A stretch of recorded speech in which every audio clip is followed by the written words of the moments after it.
The controversial televangelist was a polarizing figure, emboldening conservative Christians while alienating many liberals, but there's no question about the impacting legacy Fallwell leaves behind. Joining us now is Republican strategist Ralph Reed and author of God Is Not Great, columnist Christopher Hitchens, who made news last night with his harsh critique of the Reverend. Christopher, let me start with you here and talk about the things you've said, which obviously we know where you stand on religion, we know where you stand on Reverend Fallwell. By being so angry about what his legacy was and is, are you not hurting his family and others who may have no dog in that hunt, but who would just like a few moments to celebrate his life and have some peace? Well, I don't care whether his family's feelings are hurt or not, but if they are, they can take comfort from the extraordinary piety and stupidity and, generally speaking, uniformity of the coverage of the man's death. It is, after all, was said by the supposed Jesus of Nazareth to his followers that they must expect to be mocked for their beliefs, because their beliefs will appear to many people to be ridiculous, if not worse than that, and that they are to take it for granted that they will be ridiculed. That's true, I think, of the most devout and serious and thoughtful Christian, but for a vulgar fraud and crook like the Reverend Fallwell, it's an obligation to say what one thinks about him, or be left off the air and have people like yourselves broadcasting only piety. And that whatever. I'm not broadcasting only piety. I did my radio show, and now we're having you on here to talk about your view, very different than what else the media is saying. You're having me on and then arguing that maybe it's bad taste to have me on. I don't think that's very hospitable. Well, I thought it was a legitimate question, because I think people are wondering. Yeah, well, I've answered it. I've answered the question. You have, and I will now move on to Ralph Reed, now that you've answered that question. Ralph, does Christopher Hitchens have a point? It is a free speech issue. He was a polarizing figure, Reverend Fallwell was, and there are many people, maybe not all of them feeling as strong as Christopher Hitchens, but who feel that Reverend Fallwell was indeed a polarizing figure. He said things that offended many Americans. Well, you know, look, any time, Alan, that you are an agent of change the way Dr. Fallwell was, who had the kind of impact that he had on American religion, on our culture, and on our politics, he was one of the most important historical figures of the last 50 years in each of those areas, ending the self-imposed exile of evangelicals from civic and cultural engagement, and I think transforming them into one of the most important and vibrant and energetic constituencies in the entire electorate. No one does that, liberal or conservative, Republican, Democrat, of any faith. Well, and not stir controversy. But it's just my belief as an American, not as a conservative, not as somebody of any particular denominational background or faith, but just as an American, in terms of elevating the civility of our discourse, that when somebody dies, that we ought to show a measure of respect and appreciation for their family and for their loved ones and for those who are grieving right now, and our thoughts and prayers ought to be with them, regardless of whether we agreed with Dr. Fallwell. Christopher Hitchens. Oh, come on. Play the world's smallest violin. Listen, he established a business, a racket, in my opinion. He was a religious businessman in the same way as Mr. Ralph Reed is a religious entrepreneur. He's left the business to his children. It's a hereditary job.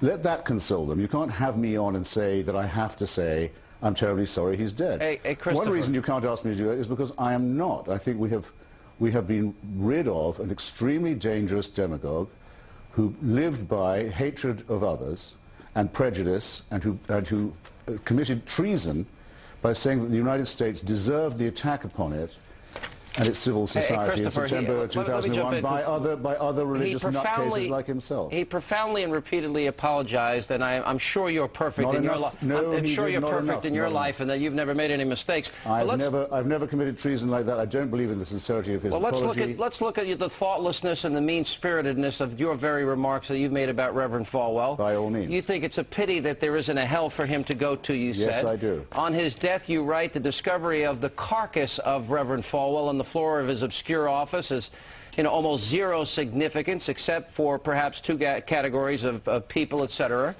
You also say the evil he did will live after him. Yes. I knew Reverend Fallwell, Christopher. I know the good work that this man has done. Tell me about it. Well, for unwed. Takes a lot to make me cry. I know you think you're the smartest guy in the room, but you sound like a jackass when you attack his family like this. But I know what he did for unwed mothers. I know what he did for alcoholics. I know what he did for drug addicts. Excuse me, sir. Yeah. I did not attack his family, and no fair-minded viewer of yours will say that. I'm not going to be conscripted into saying that it's my job when you invite me on to discuss this man, first to say how sorry I am for him and his family. That isn't what I feel. You, no doubt, as a Christian, or whatever you are, require hypocrisy of people. I'm sorry you're asking the wrong person. I'm not asking for no, but I am asking for human decency, and if you don't think it has an impact on his family, to use even the phrases tonight, that he's vulgar, fraud, and a crook, and then to say that the discovery of his carcass, I think you are incredibly mean, incredibly selfish, and incredibly thoughtless. You invited me, sir, to give my opinion of the departed. I give it to you, and you say, well, might that not upset his family? I said it while he was alive. Give his opinion might that not have upset his family too? You give the opinion about him, and I'm giving the opinion about you and the thoughtlessness of your remarks here. And I'm really calling for any human decency that you may have in your pseudo-intellectually superior mind of yours. More of the debate on this coming up in a moment. And later, an unbelievable video of a toddler. And we continue now. Republican strategist Ralph Reed and columnist and author Christopher Hitchens. You know, Christopher, I interviewed you a little bit about your book just a short time ago. It made me think a lot. Jerry Falwell, because I do know him, he does a lot for people that are in trouble. He gave a lot of scholarships to his school. He helped women that were pregnant and needed help. He'd give them food and a place to live and an education. He did a lot to people that are alcoholics and et cetera, et cetera. You have your hostility towards religion, and that's without saying. You know, I just wonder, you know, when you compare his life, you know, there are a lot of good atheist communists out there like Stalin and Mao and Pol Pot, and, you know, they slaughtered millions. Jerry Falwell slaughtered nobody in his life. He may have misspoke once or twice, but he devoted his life to his religion. Do you have nothing good to say about him at all? No, I repeat, Jerry Falwell lived on hatred and superstition and bigotry. He preached dislike of people whose lives he knew nothing about. He raised money from credulous fools. You don't know anything about his life. Now, excuse me, sir. You can either ask me on and ask my opinion, or you may not. But I don't have to be here if you're going to take that attitude. Well, you could leave. You spent the first half by saying I had no right to the opinion you'd asked me on to express. Now, you're tiring me out. I repeat, though. No, what I said is your opinion was thoughtless. What you wrote was crude and mean and hateful. That's what I said. You took up all the time for my answer with your long, rather unlettered question. Oh, okay. Jerry Falwell made a career out of sponsoring dislike and superstition, said that people he didn't like were going to hell, said the United States deserved to be attacked by Islamic fascists, said he believed that people would be raptured into heaven, leaving all the rest of us to wallow behind. I think his death is a deliverance. And if you say that someone who occasionally makes a charitable donation is a good person, then you have to say that Hamas and Hezbollah, who do all this charitable giving and charitable organizing, are the same. In a country that celebrates it, Ralph Reed. Sean, you know, look, and why not a word now from the friend of Jack Abramoff? Well, we only have a moment here, Ralph. Here's an important question about. Well, let me get Ralph in here. Here's an important question about Jerry Falwell. That's all it needs now. Let's hear from the Abramoff faction. We only have a moment left. Ralph gets to speak rip-off artists. You should be ashamed of yourselves. Hold on, Christopher. Ralph, the big controversy about Jerry Falwell was he fused religion and politics. And that's what people will be debating, I guess, going forward.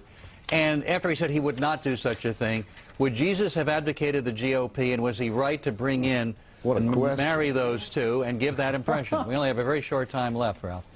Well, I don't think that's ever what Dr. Falwell said. What he said was that there were certain transcendent values, such as the protection of innocent human life, the sanctity of marriage, the need to defend the state of Israel, his opposition to communism, his opposition to radical jihadism, and what he believed was that those values should be reflected in public policy.